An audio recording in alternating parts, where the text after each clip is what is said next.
Have you ever put on a dress you were so incredibly excited to wear, only to look in the mirror and think, why do I look like a giant rectangle?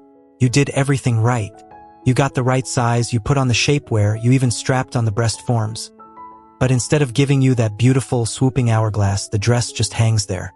It makes your shoulders look broad, your waist look completely lost, and you just feel boxy. Trust me, I have been there. We have all been there. Welcome back to My Life, My Rules. If you are new here, hi. Pull up a chair and make yourself comfortable. Today, we are talking about exactly why you look boxy in dresses and how to fix it instantly. And listen, we are skipping the beginner stuff today. You already know about basic makeup, buying A-line skirts, and practicing good posture. Today, we are going deep into the advanced fashion psychology and visual tricks that actually change how your silhouette is perceived.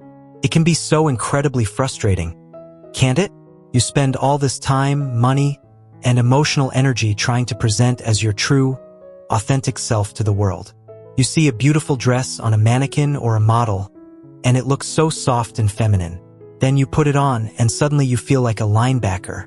That feeling, it triggers dysphoria so fast, it can literally ruin your entire day before you even step out the front door.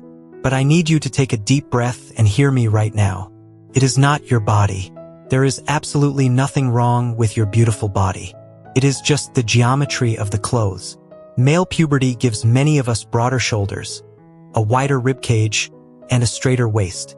That is just a biological fact for a lot of trans women and crossdressers. But fashion is literally just an optical illusion. Once you learn how to manipulate the fabric and the lines, you can completely hack the system. Let's start with the biggest mistake I see, which is where the dress actually sits on your body. Most of us were raised wearing men's clothes, right?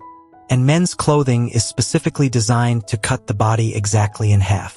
The shirt ends right at the belt loop, creating a 50-50 split. A lot of us carry this subconscious habit into wearing dresses. We look for dresses that cinch right at our anatomical waist, or even lower on the hips. But here is the secret. To stop looking boxy, you have to stop dressing in halves and start dressing in thirds. You want the smallest part of the dress, the cinch or the belt, to sit much higher, usually right under the bust. This is called an empire waist. When you break your body into 1/3 on top and 2/3 on the bottom, it instantly elongates your legs and visually shrinks your torso. If your dress is cutting you exactly in half, it is just going to highlight a straight up and down torso. Next up, let's talk about fabric weight and drape. Honestly, this is something almost nobody talks about in our community, but it will literally make or break your entire outfit. When you have a broader frame, your first instinct might be to buy stiff, structured fabrics like heavy cottons, thick polyester, or taffeta. You think, oh, the stiff fabric will hold its own shape and hide my ribcage. Don't do it. Stiff fabrics do not drape. Instead, they pitch a tent off your shoulders and your chest, dropping straight down and completely swallowing whatever waist you do have. That is exactly where that boxy refrigerator shape comes from. Instead, you need fabric with weight and flow. I am talking about heavy jersey, rayon, bias-cut silk, and chiffon. You want materials that melt over your curves and naturally collapse under the bust and around the waist. Movement is the ultimate enemy of a boxy frame. When the fabric swishes and clings in all the right places, it creates the illusion of softness and curves, even if you have a perfectly straight ribcage underneath. Okay, here is a mind-blowing tip that took me years to figure out. It is all about negative space. A lot of girls, especially early in their transition or when they are trying really hard to pass, just want to cover up. We buy long sleeves, high necks, and maxi lengths, thinking that hiding our skin will hide our size. It actually does the exact opposite. When you cover a large surface area in one solid block of fabric, the human eye perceives it as one massive solid block. A box. To break up that box, you need to strategically expose your most delicate points. Push your sleeves up to expose your wrists and forearms. Wear a dress that shows off your collarbones or hits right above the ankle. Wrists, collarbones, and ankles are naturally the thinnest, most delicate parts of your body. By showing them, you trick the viewer's eye into assuming that the rest of your body underneath the fabric is just as delicate. A long sleeve, high-neck dress will almost always make a trans woman look wider, whereas a 3/4 sleeve with a scoop neck creates visual breathing room and softens your whole vibe. Now, let's address the shoulders. We all stress about our shoulders, don't we? But the problem usually is not the actual width of your shoulders. It is where the seam of the dress sits. Most off-the-rack dresses are cut for cisgender women, meaning the shoulder seam sits a bit narrower. If you have broad shoulders and you wear a dress with a standard shoulder seam, that seam is going to pull inward toward your neck, leaving the rest of your actual shoulder spilling out past it. It literally acts as a giant neon sign pointing to the exact width of your frame. To fix this, you want to look for raglan sleeves, where the seam runs diagonally from the armpit up to the collar, completely eliminating that hard shoulder line. And if you are going sleeveless, avoid tiny spaghetti straps that sit far apart near the edge of your shoulders. You also want to run far, far away from boat necklines, which draw a harsh horizontal line straight across your chest. Instead, look for wide straps that sit closer to your neck, like a halter top. A halter neckline cuts inward, breaking up that wide expanse across your chest.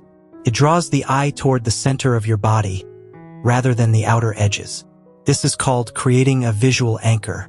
You always want the eye looking at the center vertical line of your body.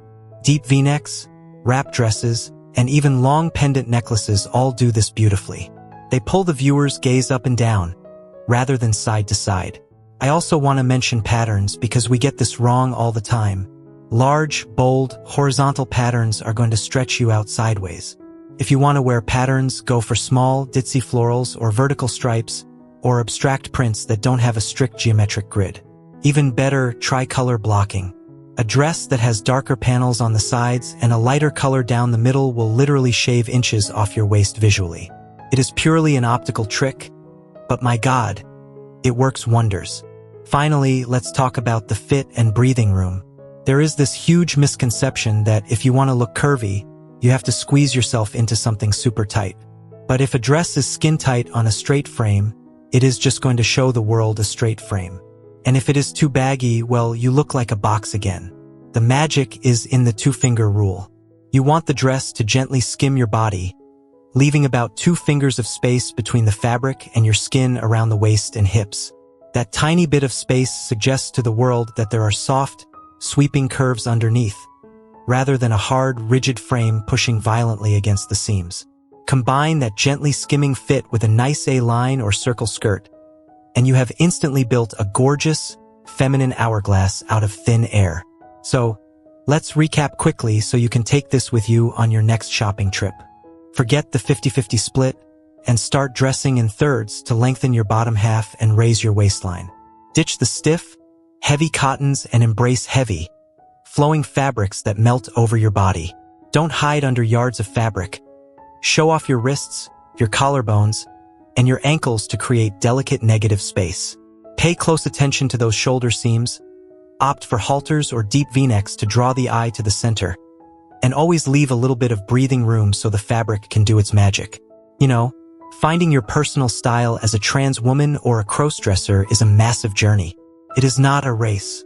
There will be days when an outfit just doesn't work, you look in the mirror, and you want to throw your entire closet out the window. I know that feeling intimately, but please remember this. Clothes are meant to fit you. You are not meant to fit the clothes. Your body is completely valid. It is beautiful, and it deserves to be dressed in a way that makes you feel like the absolute queen you are. Don't ever let a poorly cut piece of fabric convince you otherwise. If this helped you today, please hit that subscribe button. It means the absolute world to me, and it helps this channel grow so we can keep sharing these secrets and supporting our beautiful community. Drop a comment below and tell me, what is the one dress style you have always wanted to wear but felt a little too intimidated by?